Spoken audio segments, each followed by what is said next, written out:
नमस्कार, आप देख रहे हैं पंच न्यूज भारत और मैं हूं आपके साथ सपना। चलिए रुक करते हैं आज की कुछ खास खबरों की ओर।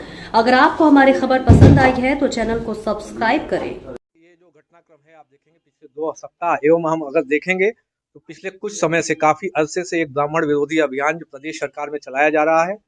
और जो गत 2 सप्ताह की घटना अगर देखेंगे तो जो माघ मेले में मौनी अमावस्या का जो स्नान हुआ, उसमें हमारे जो शंकराचार्य जी थे, जो ज्योतिष पीठ ज्योतिष मठ के श्री अवि मुक्तेश्वरानंद जी महाराज, उनके बटुक शिष्यों के साथ जिस तरीके से जो चोटी पकड़ के, जो ब्राह्मण समाज का जो चोटी और शिखा एक सांस्कृतिक धार्मिक प्रतीक है, उसको उसका मान मर्दन किया गया।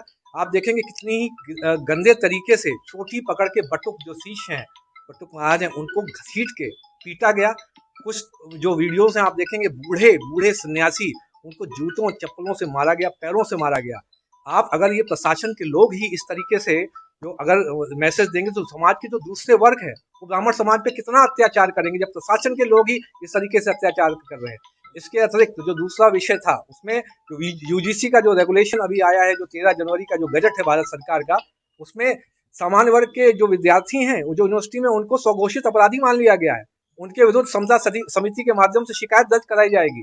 और आपके जो बेटे बेटियां हैं, यदि बेटी है तो उसका शारीरिक शोषण समता समिति के माध्यम से फर्जी शिकायतों का निस्तारण करने के दौरान किया जा सकता है। अगर आपका बेटा प्रतिभावान है तो कोई भी आप पे एक फर्जी शिकायत डाल सकता है और आपके पूरे बेटे का भविष्य बर्बाद कर सकता है। समता समिति के सदस्य जो उनका शोषण कर सकते हैं।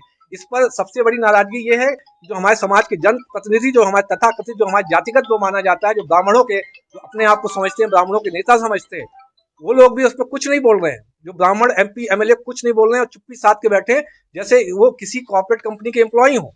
वो उनको लग रहा है कि किसी कॉर्पोरेट कंपनी के जो सीईओ होते हैं, जब तक उनको आदेश नहीं देंगे तब तक वो कुछ भी नहीं बोलेंगे। तो मैं तो अभी भी कहता हूं, आपको अगर थोड़ी सी रीढ़ है, शर्म है, थोड़ा जमीर बचा है, तो मैं ब्राह्मण एमपी एमएलओ से बोलता हूं कि आप जो है रिजाइन दे दे तत्काल। सामान्य वर्ग इस समय जो है देश में अब जो भारतीय जनता पार्टी का जो करंट एस्टेब्लिशमेंट है उसके साथ नहीं है।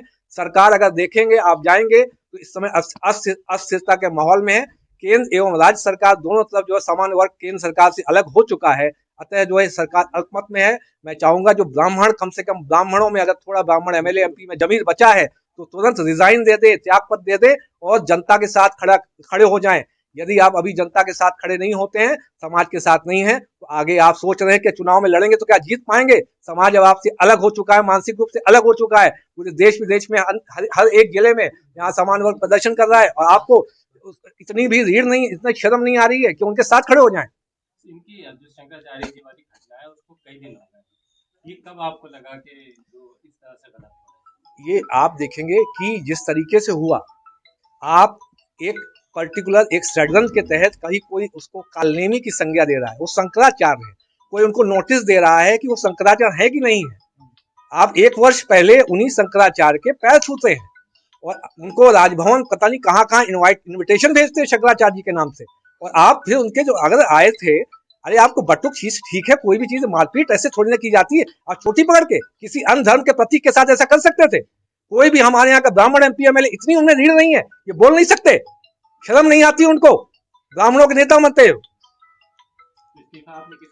मैंने इस्तीफा जो है, देखिए मैंने जिलाधिकारी महोदय को उनको ईमेल आईडी पे भेजा है और जो क्योंकि मैं अभी ईआरओ भी हूँ तो 124 विधानसभा को, तो मैंने जो सीओ साहब हैं उत्तर प्रदेश के, उनको भेजा है और माननीय राज्यपाल महोदया को भी इस्तीफा ईमेल के माध्यम से प्रेषित कर दिया है। अब आगे क्या रणनीति? आगे की रणनीति मैंने बोला है कि अब इस समय सामान्य जो वर्ग है वो अलग हो चुका है, मानसिक रूप से बिल्कुल अलग है।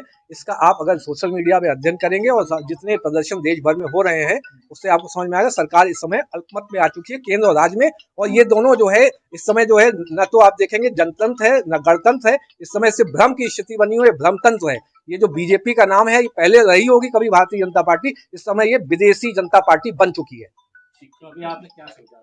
अभी कुछ नहीं, अब जैसा जो है समाज डिसाइड करेगा, समाज की प्रतिक्रिया आने दीजिए। समाज के जो हमारे जो माननीय जनप्रतिनिधि हैं, जो ब्राह्मण एमपी एमएलए हैं, उनकी प्रतिक्रिया आने दीजिए। मेरा तो उनसे जो सवाल है, क्योंकि उनको जो है रहनुमा बनाकर हमारे जो समाज के लिए सोचना था, वो किसी भी जगह उन्होंने जो संसद में आप देखिए SC ST act, supreme court के आदेश पर एक पर्टिकुलर धारा को निरस्त किया कि पहले जांच होगी, फिर FIR के बाद जो है उसको अरेस्टिंग होगी।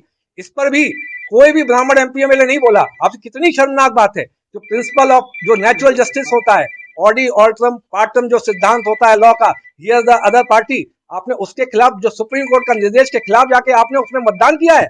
आपको शर्म आनी चाहिए। आपने कितने, जिसपे फर्जी SC ST एक्ट की धारा लगती है, पूरा परिवार तबाह हो जाता है। 2-2, 3-3 लाख, 5-5 लाख, 10-10 लाख लेकर समझौते किए जाते हैं। आपको शर्म नहीं आ रही है? कहां ले जा रहे हैं देश को? जो आपने आह्वान जनप्रतिनिधियों से किया है, क्या वही जो PCS, IAS और IPS है उसमें सर्विस में उससे भी करेंगे? देखिए, मैं किसी दूसरे की बात नहीं कर रहा हूं, क्योंकि जनप्रतिनिधि जनता से चुना गया है, वो जनता का रहनुमा है। जो कार्यपालिका, जो हम लोग जो एग्जीक्यूटिव है, वो जनता ने नहीं चुनी है, वो स्वयं एक परीक्षा पास करके आएंगे। मैं उनसे क्यों करूंगा? मुझे ये जो स्टेप है इसलिए उठाना पड़ा क्योंकि ये लोग बिल्कुल मुंह बंद करके चुप मूक दर्शक बन के बैठे हैं। ये मुझे लगता है कि पूरे समाज के बेटे बहू बेटियों का रेप करवाएंगे, उसके बाद भी कुछ नहीं बोलेंगे, क्योंकि ये CEO जो आला कमान है, हाई कमान से जब तक उनको मुंह खोलने का जो आदेश नहीं आएगा तब तक कुछ नहीं बोलेंगे। मतलब इनको शर्म आनी चाहिए। ब्राह्मण है, शर्म आनी चाहिए। रीढ़ अगर थोड़ी सी भी हो तो आज आपको इस्तीफा देके समाज के साथ खड़े हो जाएं। जो भी रीढ़ वाले विधायक सांसद हैं, यहाँ ऐसे ऐसे सांसद हैं, ब्राह्मणों के नाम पे सभा बना के कोई मिनिस्ट्री ले ली, फिर केंद्र में चले गए, उन्होंने उस सभा को समाप्त कर दिया। और इस समय अगर आप जाएंगे बात करेंगे, कहते हैं कि हमारी टिकट कट जाएगी। अरे तुम्हें ब्राह्मण समाज के नाम पे ही तुम्हें तो हम विधायकी और सांसद ही मिली हुई है। फिलहाल आज की खास खबर में बस इतना ही। अगर वीडियो अच्छी लगी हो तो लाइक, शेयर और कमेंट करना बिल्कुल ना भूलें। नमस्कार।